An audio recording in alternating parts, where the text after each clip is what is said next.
बरं, हे 3 दोष आहेत ना, मल, विक्षेप, आवरण.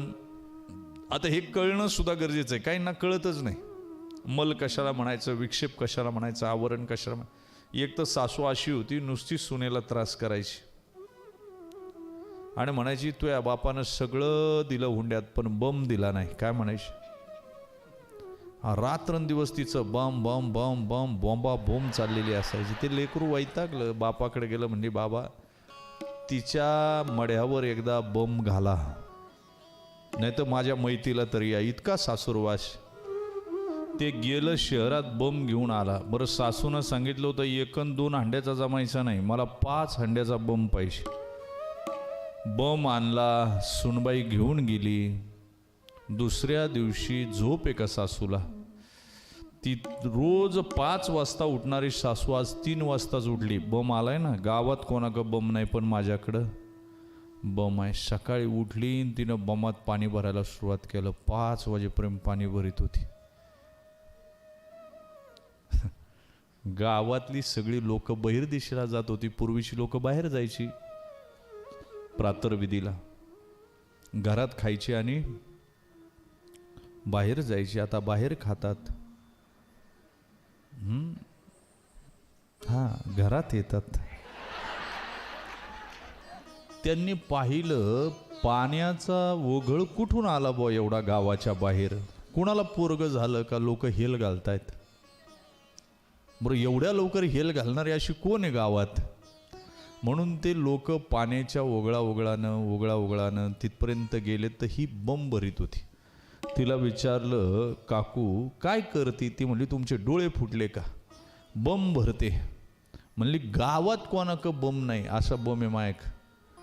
आहेत लोकांक म्हणली 1 हांड्याचा 2 हांड्याचा, पण म्हणली मी 3 वाजेपासून भरते तरी बम भरत नाही, एवढा मोठा बम आहे मायक. आणि मग यांनी जवळ जाऊन पाहिलं, बा ही करीती काय? तर लाकडं टाकायचं जे नळकांड आहे का, त्याच्यात ही पाणी वतीत होती.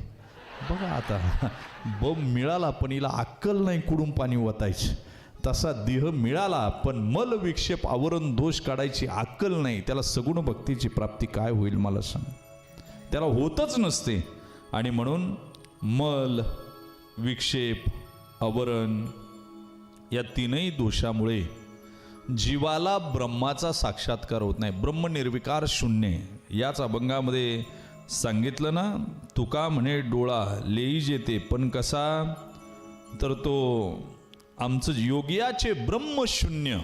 आजच्या अभंगामध्ये शेवटी म्हटलं त्यांनी की वेद पुरुष नारायण योगियांचे ब्रह्मशून्य, मुक्त आत्मा परिपूर्ण. तुका म्हणे सगुण भोळ्या आम्हा तो शून्य आहे.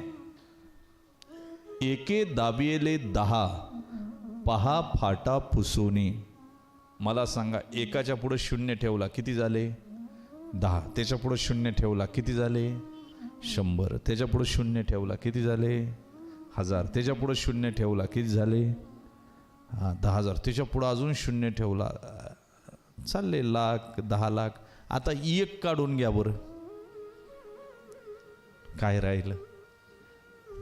0 राहिलं. तसा माझा परमात्मा 1 आहे.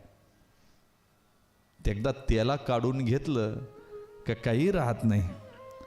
आणि त्याच्यासारखं आपल्याला बनता येत नाही, तो पाहता येत नाही. एकदा बिरबल बादशाह रस्त्यानं चालले होते. बिरबल चतुर होता. आणि नुसता चतुर बिरबल नाही, ब्राह्मणाच्या घरात जन्माला आला होता. आणि उगाच पोरं अशी जन्माला येत, कुणाच्याही पोटी जन्माला येत नाही बरं का चतुर बिरबलासारखी. 25-30 वाडीचं घर आहे, तिथं ब्राह्मणाचं एकच घर आहे.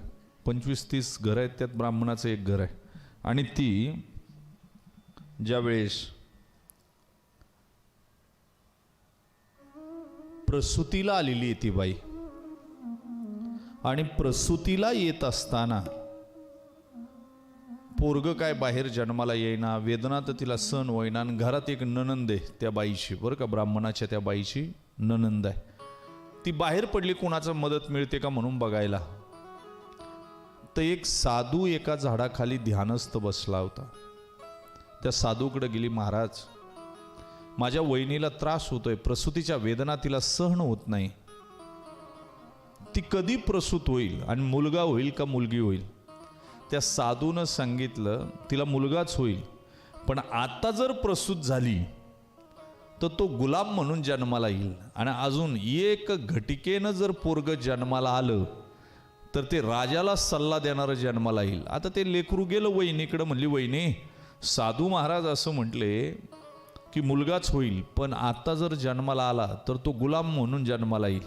आणि एक घटिकेनं जन्माला आला तर तो राजाला सल्ला देणारा जन्माला येईल. आई म्हणली मग जन्मालाच घालायचं ना पोरग, तर राजाला सल्ला देणारच जन्माला घालू, गुलाम कायला जन्माला घालायचं. त्या बाईनं शीर्षासन केलं. एक घटिका. किती शीर्षासन कशाला म्हणतात हे ऐकायला बरं वाटतंय. आणि एक घटिकेनं जन्माला पोरग घातलं, त्याचं नाव चतुर बिरबल. वाक्य ध्यानात ठेव. बिरबल चतुरच होता. एकदा तर रस्त्यानं जाताना बिरबलानं तुळशीचं रोपटं पाहिलं. बादशाह बिरबल चालला होता, तर बादशाह पठाण, त्याचा गुडघ्यात मेंदू. बिरबलानं नमस्कार केल्या विचारलं, बिरबल क्या कर रहे हो? तो म्हणला ये हमारे भगवान आहे. बादशाला राग आला. ते गेलं, त्यानं तुळशीचं रोपटं उपटून टाकलं. बिरबल काही बोलला नाही. पुढं गेला आणि खाजखुयरीचं झाड पाहिलं. ज्या झाडाला हात लावला की नुसती अंगाला खाजू येते असं झाड पाहिलं. बिरबलानं लांबून नमस्कार केला. त्याला काय केला?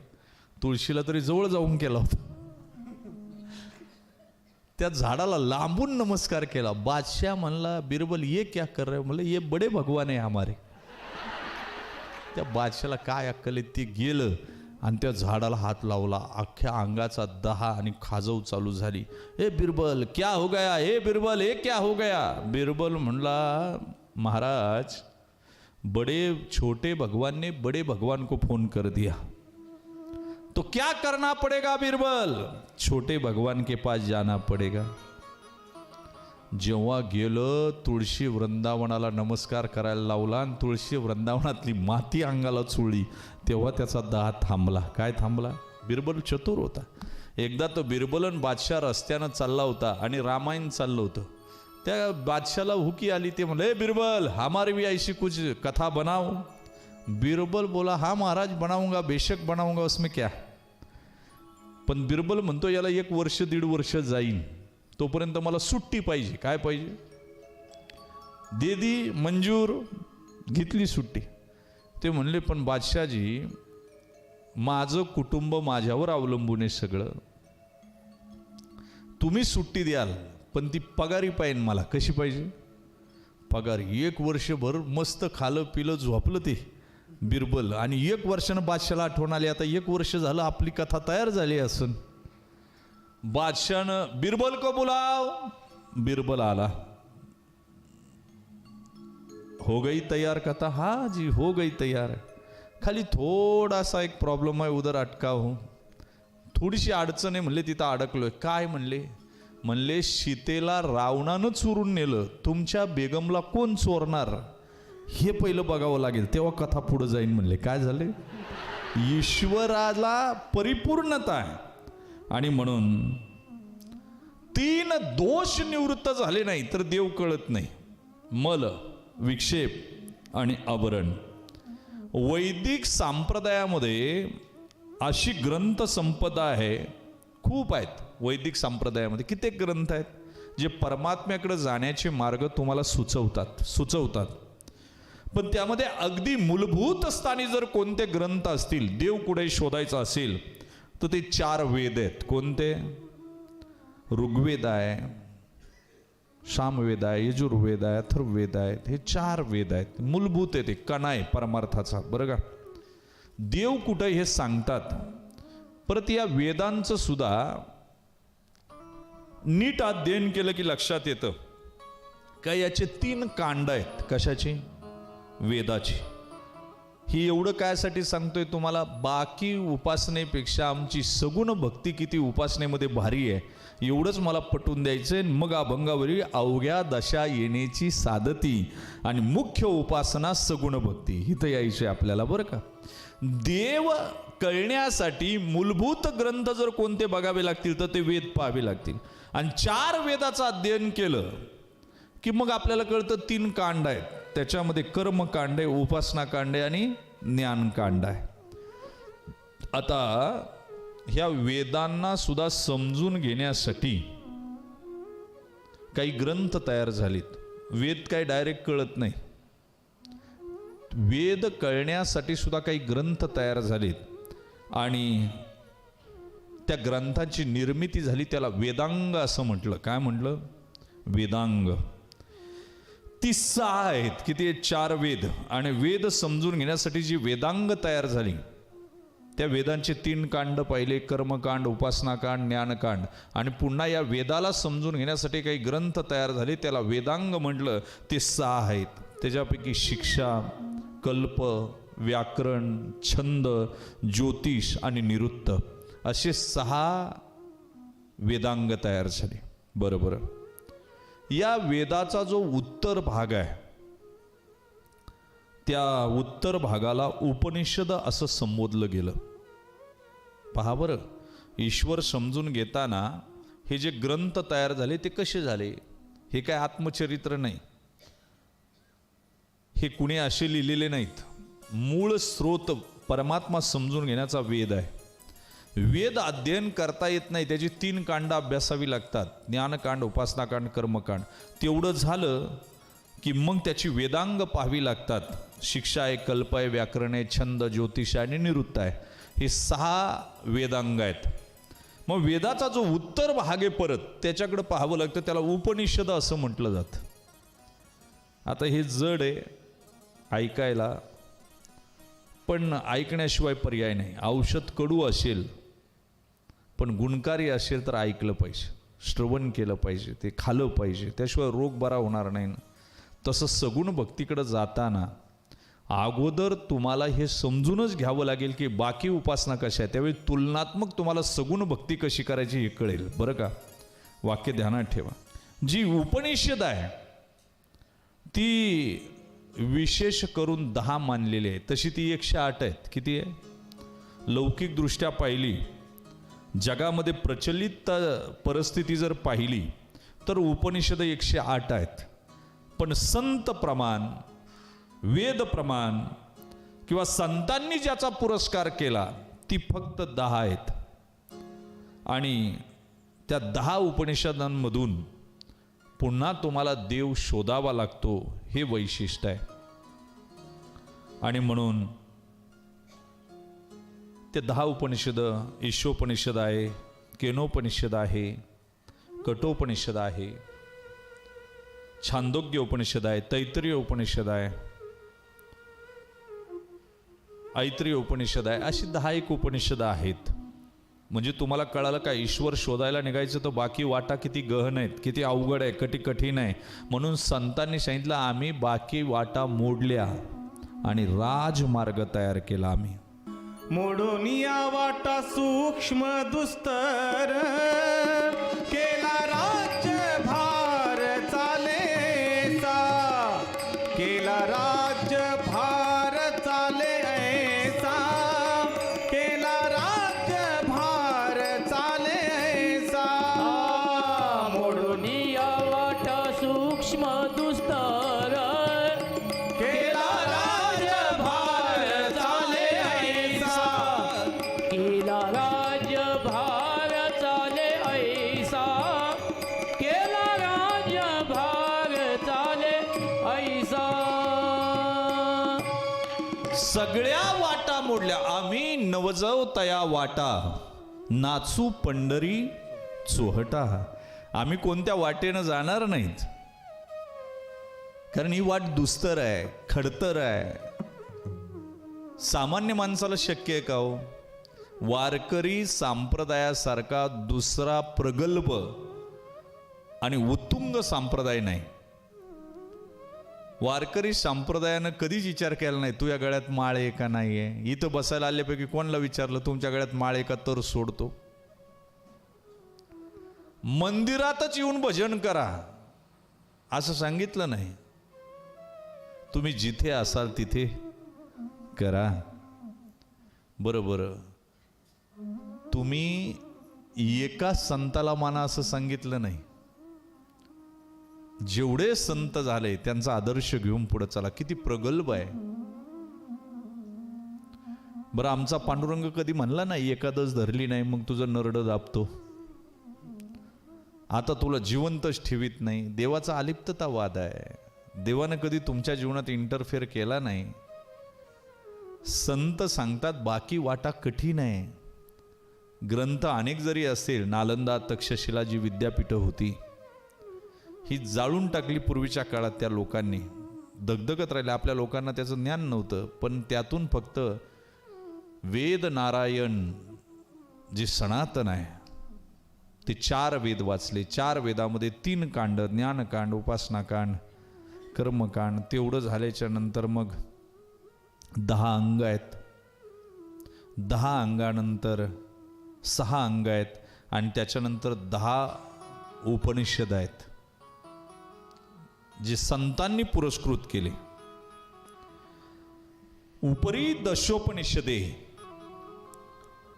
जी उदार ज्ञान मकरंदे तिही मुकुटे सुगंधे शोभती भली. हा सर्व ज्ञानाचा प्रकार आहे बरं का. आणि ज्ञानावाल्याला संशय जास्त असतो. कळालं तर पहा, जे शिकलेलं नाही ना त्याला म्हणलं ना हे इथं परमात्मा डोकं टेकवतं, पण शिकलेलं म्हणतं हे असंच का, इथंच का टेकवायचं, नक्की देव आहे का, आणि आतापर्यंत कोणी पाहिलाय. जेवढा शिकलेला तेवढा तो संशय, जेवढा शिकलेला तेवढा तो बुद्धिभेद करणारा. वाक्य ध्यानात ठेवा. आणि त्यांना सगळ्यांनाच कळतं असं काही नाही. 4 मित्र गुरुग्रहामध्ये फार ज्ञान प्रकाड पंडित झाले, पण भाव नाही, विश्वास शिदोरी जवळ पाहिजे ती नाही. आणि निघाले शिक्षा पूर्ण करून. आता जगाचा बाजार बघायचा. बरं जगाचा बाजार फार अवघड आहे. ज्ञानोबराय म्हणते ये साती आलिया ओळंगा शारंग धरू नाहीतरी संसारू जाईल रया. हा बाजार आहे.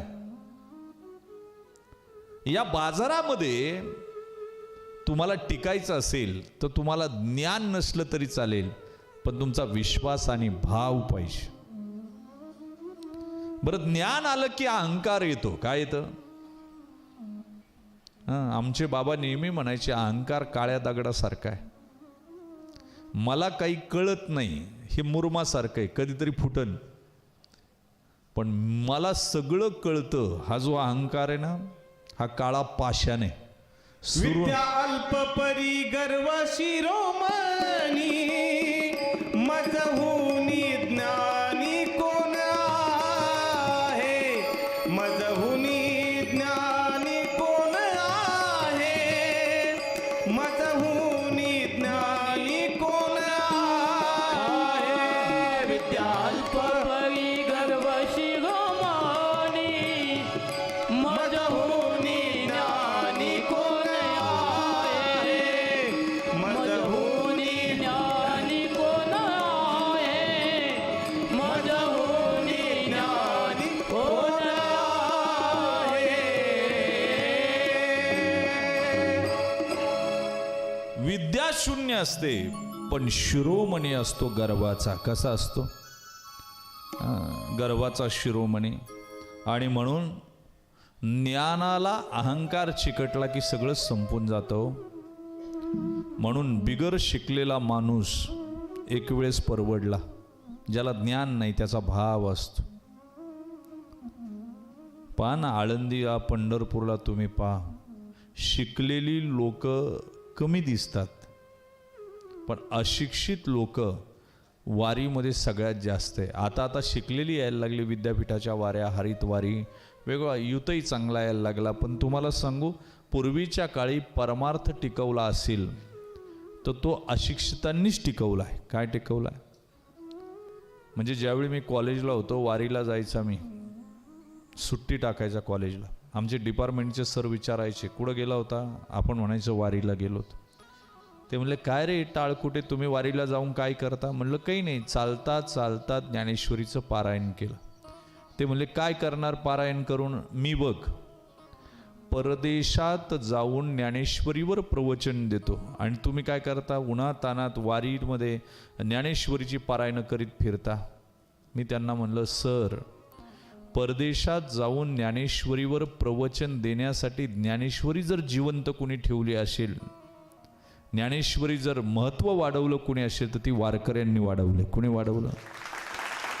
त्यांनी ठेवलं. आणि तुम्हाला सांगा, ज्ञानेश्वरी देव भेटण्यासाठी वाचायचीच नाही. गाथा देव भेटण्यासाठी वाचायचाच नाही. लिहून ठेवा मी का म्हणतो. गाथा वाचल्यानं देव कधीच भेटत नाही. ज्ञानेश्वरी वाचल्यानं देव कधीच भेटत नाही. तर भेटलेला देव कळण्यासाठी ज्ञानेश्वरी वाचायची, भेटलेला देव कळण्यासाठी गाथा वाचायची.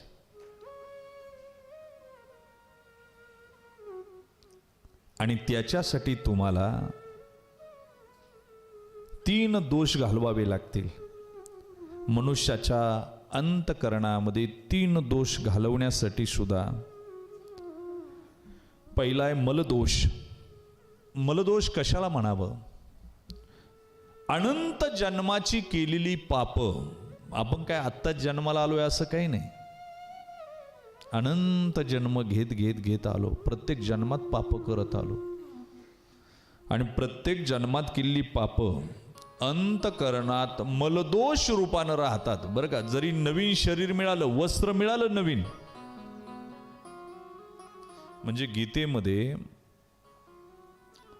अर्जुनानं श्रीकृष्णाला प्रश्न विचारले, देवा, जे तुझी भक्ती करतात, जे पुण्यवान आहे, जे पापच करत नाही, त्यांचा प्राण तू कुठून काढतो? त्यावेळी श्रीकृष्णानं सांगितलं, अर्जुना, मी त्यांचा प्राण जिथून टाकतो तिथूनच काढतो. झाडाच्या फांदीलाही कळू नये की पानानं फांदीला कधी सोडलं,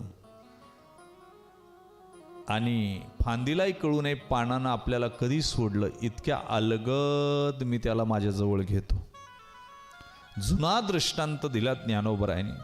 ज्ञानोबराय म्हणले, दिवा झाकलेला असावा आणि झाकलेल्या दिव्याखाली, झाकलेल्या झाकणाखाली दिवा कधी विझला हे बाहेरच्यांना कळू नये, इतक्या अलगद मी त्याचा प्राण काढून घेतो. झाकल्या घटीचा दिवा नेनो काय झाला किंवा.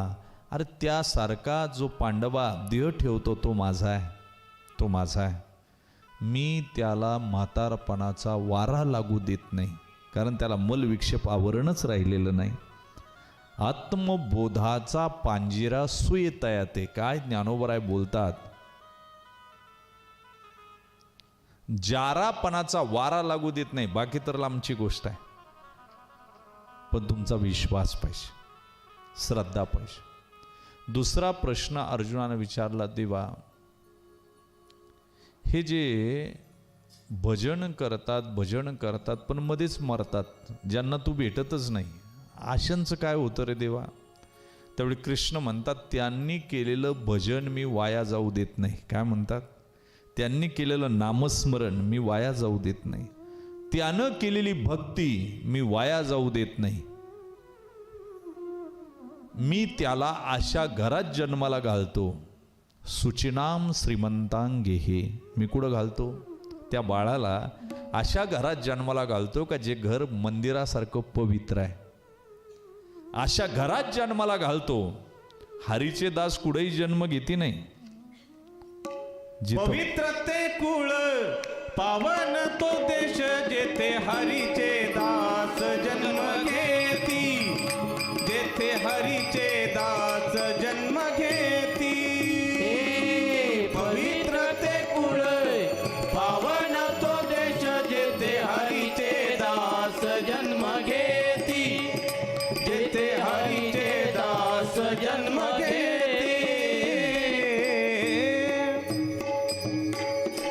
ते कुळ पवित्र आहे, तो देश पावन आहे, जिथं हरीचे दास जन्म घेत असतात. पण ते कोण असतात? सुचिनाम श्रीमंतांगे. हे ज्यांची भक्ती अपूर्ण राहिली. बरं का,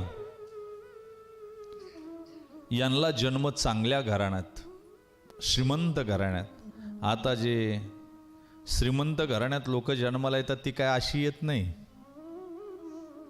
त्यांचं मागचं पुण्य आहे. आपण त्यांची बरोबरी करण्यात काही अर्थ नाही. ज्याचं पुण्य आहे आणि भक्ती करता करताना भले या जन्मात त्यांनी भक्ती नाही करू द्या, पुढचा जन्म मग त्या पद्धतीचा मिळेल. पण आता मात्र तुम्ही पूर्वी कणगी पाहिली का? आपल्या घरी कणगी असायची धान्य साठवायला, त्याला खाली छिद्र असायचं. एकाच कणगी 2 प्रकारचं धान्य राहायचं, खाली गहू वरती ज्वारी. पण गव्हाचा दाना शेवटचा निघेपर्यंत ज्वारीचा दाना पडत नव्हता. कळालं तर पहा. तसं मागचं पुण्य संपेपर्यंतच हे सगळं आहे. सवेची इंद्रपणाची उटी उतरे आणि येऊ लागती माघारे मृत्यू लोका. इंद्रपद जरी मिळालं तरी पुण्य येतोपर्यंत. एकदा पुण्य संपलं का मग पुनरपी जन्मम पुनरपी मरणम पुनरपी जननी जठरे शयनम, याच्यातून दुःख भोगावं लागेल तुम्हाला. म्हणून आता जे श्रीमंत दिसतात की नाही, आपण म्हणतो काय आपलं नशीब, आपल्याला अशाच घरात कस काय जन्म. अरे पण त्या घरात जन्म मिळाला त्यानं मागं साधना केली ना, तपश्चर्या केली ना, भक्ती केली ना.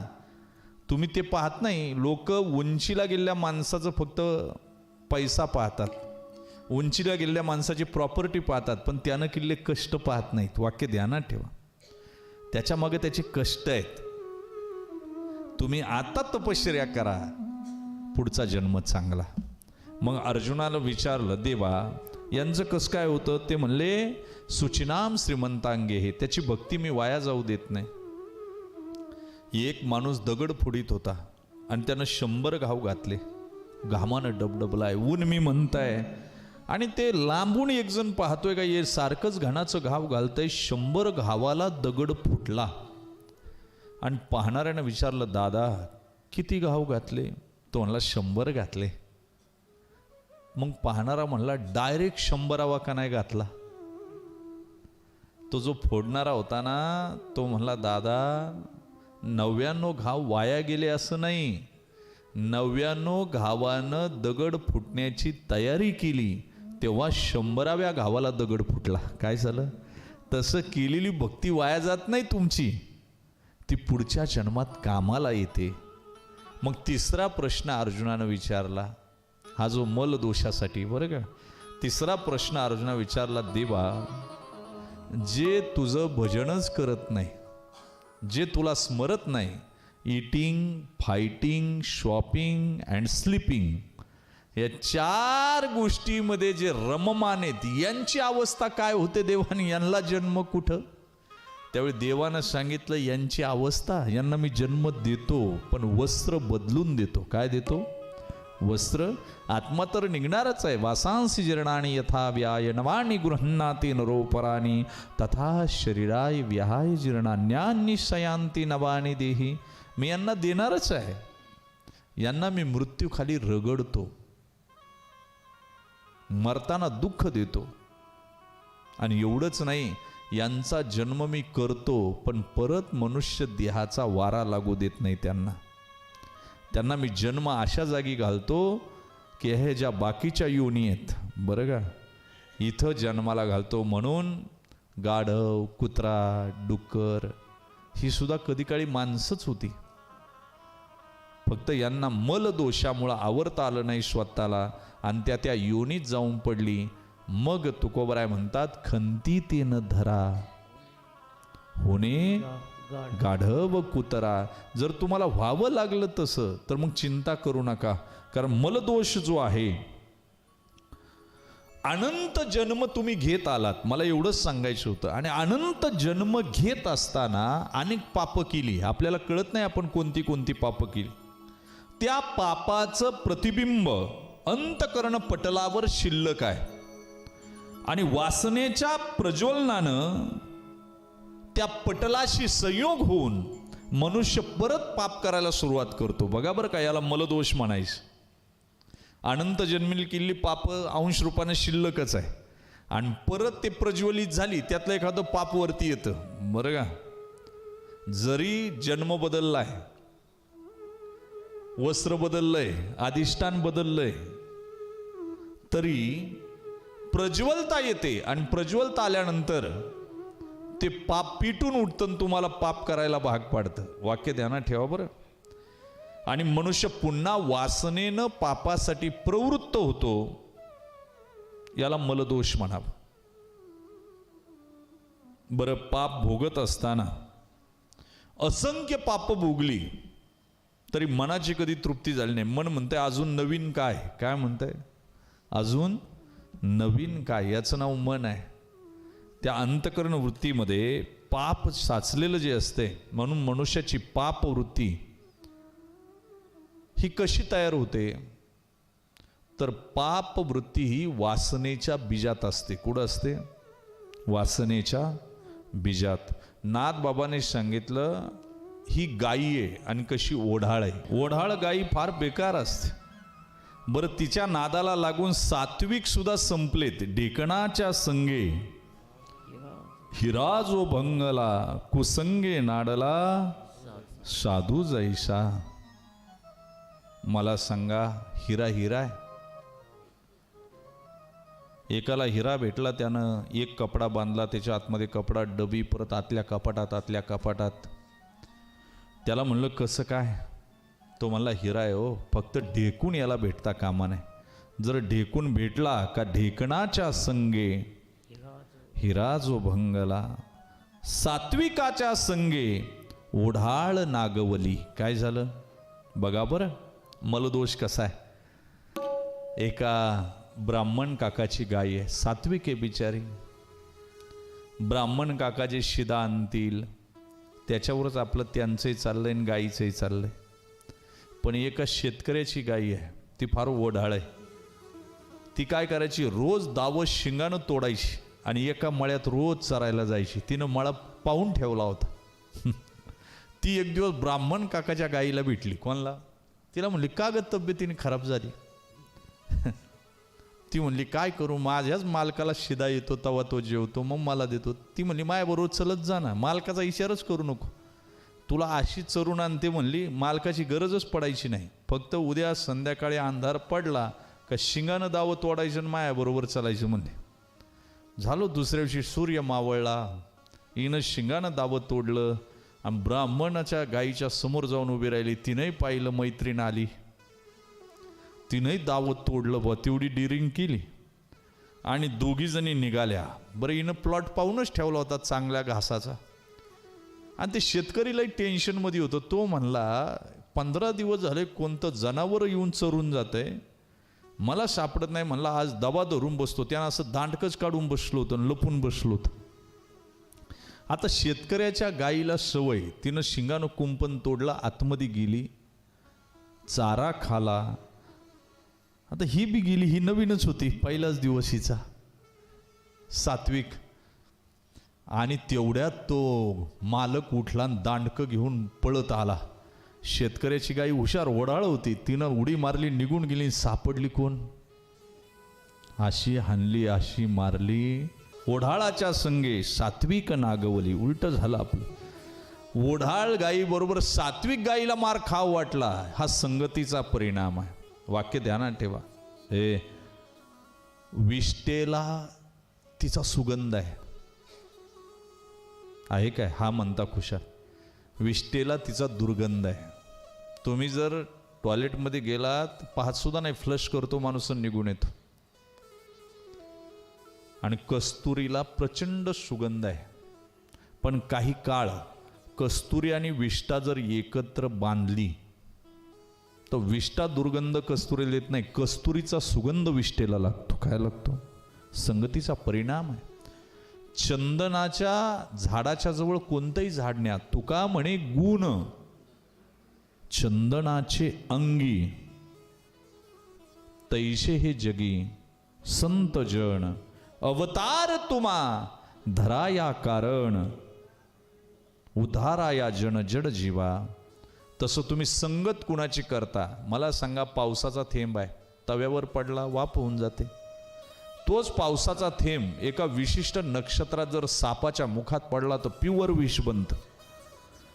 तोच पाण्याचा थेंब, पर्जन्याचा थेंब जर शिंपल्यात पडला तर मोती होतो. तुम्ही संगत कोण? आणि तोच पाण्याचा थेंब एखाद्या तळ्यातल्या कमल पुष्पावर पडला तर दवबिंदू ठरतो. थेंब एकच आहे. संगत कुणाची केली? संगत संतन की करले, संगत संतन की करले,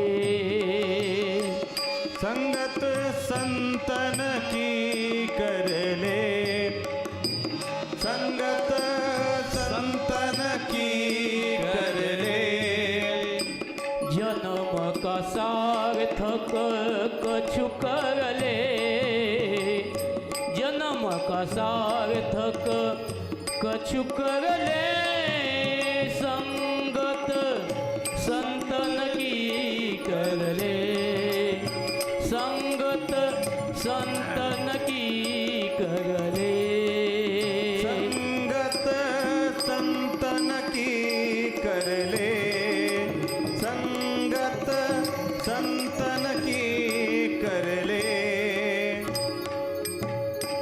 संगत चांगल्याची करावं, मलदोष जाईलच, आपोआप जाईल. संत समागम एखादी परी, व्हावे त्यांचे द्वारी श्वान याती. तेथ राम नाम होईल श्रवण, घडेल भोजन उच्छिष्टांचे. नामदेव महाराज म्हणतात, मला कुत्रा करायचा ना, नेत्याच्या गाडीत फिरणारा नको. तुझ्या द्वारीचा कुत्रा नको मोकलू दातारा. दातारा. मला जर दगड करायचा ना, इकडचा तिकडचा नको करू, रंग शिळेचा कर. कुडालचा? त्याच्यावर लोक नाचतील, माझे वारकरी नाचतील. मला लाकूड करायचं ना कर, पण तुझ्या सभा मंडपाचं कर. काय कर? किडा करायचा ना कर, पण संतांच्या न्हाणी घरातला कर. त्यांनी स्नान केल्यावर ते पाणी माझ्या अंगावर पडेल. किती संगतीचा वेध घेतला मला सांगा. आणि म्हणून, आणि संगत एकच सांगतो, 5 पांडव ज्यावेळी स्वर्गारोहण करतात की नाही, सगळाजण एक एक गळून पडला. पण जे कुत्र होतं की नाही पांडवांबरोबर, धर्माबरोबर, ते स्वर्गरोहणाला गेलो. विष्णुदूतांनी नकार दिला, पण तरी धर्माचा नकार, पण शेवटी कुत्र्याला स्वर्ग मिळाला. हा संगतीचा परिणाम आहे. म्हणून तुकोबराय म्हणतात की तुम्हाला मल या विषयाचा त्याग करता आला पाहिजे. मनुष्याची पापवृत्ती हे ते वासनेचं बीज आहे. आणि म्हणून मगाशी नाथबाबांचा भारूड फार सुंदर आहे. वासना वढाळ गाई गड्यावं, वासना वढाळ गाई तिचा हाणून मोडावा पायी, नको तिथे जाई, नको तिथे ते खाई. नाही का? वासना आहे. नाथबाबाची भारूड फार सुंदर आहे. काडी मोडीचा पिंजरा केला, आता राघोबा बैसविला, राघोबा उडून गेला, पिंजरा मातीत दड पियला. कर्म घडून गेल्यावर कर्माचे 2 प्रकार होत असतात बरं का. कोणत्या काळी केलं, कुणी केलं, याला काही महत्व नाही. पण कर्म घडून गेलं का त्याचे 2 परिणाम होतात. कर्म केलं का त्याचा तत्कालीन परिणाम लगेच होतो, सुख किंवा दुःख. आणि दुसरा परिणाम आहे, अंतकरण पटलावर त्या कर्माचे संस्कार शिल्लक राहतात. या संस्कारांना पुढे जाऊन वासना असं म्हणतात. काय म्हणतात? वासना. जो समुदाय शिल्लक राहिला, आणि याच वासनेला पुढं मलदोष असं म्हणतात. काय म्हणतात बघा बरं. मलदोष पहिला समजून घ्या. आहे आपल्या एकाच अभंगावर आपण चिंतन पुढं चालू ठेवणारे. आजचा दिवस संपत आला आता. हे काय फारसं आवरता येईल असे नाटाचे अभंग नाहीत. आणि मी एक अभंगावर महिना बोलेल. कालचा अभंग सुद्धा बळबळ संपवलाय आपण 3-4 दिवसात. नको बाबा, चला नवीन काहीतरी तुम्हाला ऐकायला मिळावं. नाहीतर एका पहिल्याच चरणावर 3 दिवस सुद्धा बोललो असतो मी. 4 दिवस बोललो असतो. नवे महिनाभर सुद्धा त्या विषयावर बोलत राहील. आज जे बोलतोय, मलदोष पहिला समजून घ्या. आणि हे सगळं का सांगतोय, तर माझी सगुण भक्ती किती भारी आहे. तुम्ही वेदाच्या मार्गाने जाल, तुम्ही उपनिषदाच्या मार्गाने जाल, तुम्ही वेदांगाच्या मार्गाने जाल, तुम्ही 3 कांडाच्या मार्गाने जाल, तुम्ही समुच्चय मार्गाने जाल की क्रमसमुच्चयानं जाल, पण सगुण भक्ती किती चांगली आहे भक्तासाठी याचं काहीसं चिंतन मला सांगून आजचा दिवस संपवायचा होता, परंतु ही प्रस्तावनेमध्येच तसा आजचा दिवस चाललाय. मलदोष कशाला म्हणतात? कर्म केल्यावर त्याचे दोन परिणाम लगेच दिसतात. एक परिणाम तत्कालीन सुख दुःखाचा आणि दुसरा परिणाम असा आहे की तुम्ही जे कर्म करता त्याचे अंतकरण पटलावर त्याची प्रतिमा शिल्लक राहते, पुढे जाऊन तीच वासना होते आणि त्याच वासनेला पुढं मलदोष म्हणतात. आजची नाटाच्या अभंगाचं चिंतन आपण थांबू. वसुबारशेच्या तुम्हाला सगळ्यांना शुभेच्छा.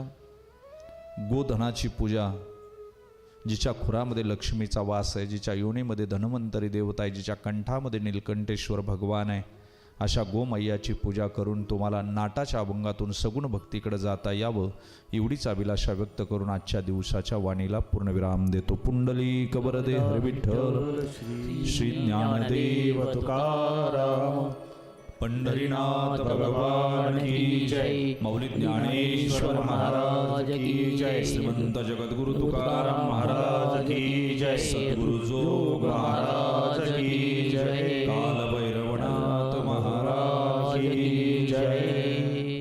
नवचैतन्य, सुख, शांतता आणि प्रकाशाचा सण असलेल्या दिवाळी सणाच्या एक दिवस आधी येणारी एकादशी ही येताना सुख, समृद्धी आणि वैभवता घेऊन येते. अश्विन महिन्यामधील वद्य पक्षातील या एकादशीला रमा एकादशी असं सुद्धा ओळखलं जातं. ही एकादशी दिवाळीच्या अगदी एक दिवस आधी येत असल्यामुळे हिचं महत्त्वसुद्धा अनन्यसाधारण आहे. याच रमा एकादशीच्या तुम्हा सगळ्यांना मनापासून शुभेच्छा देते आणि आजच्या या भागामध्ये इथेच थांबते. बघत रहा आपल्या सगळ्यांचा आवडता कार्यक्रम गजर कीर्तनाचा सोहळा आनंदाचा. स्पेशल पार्टनर गोपुरम कुंकू आणि हळदी पावडर. जय जय रामकृष्ण हरी.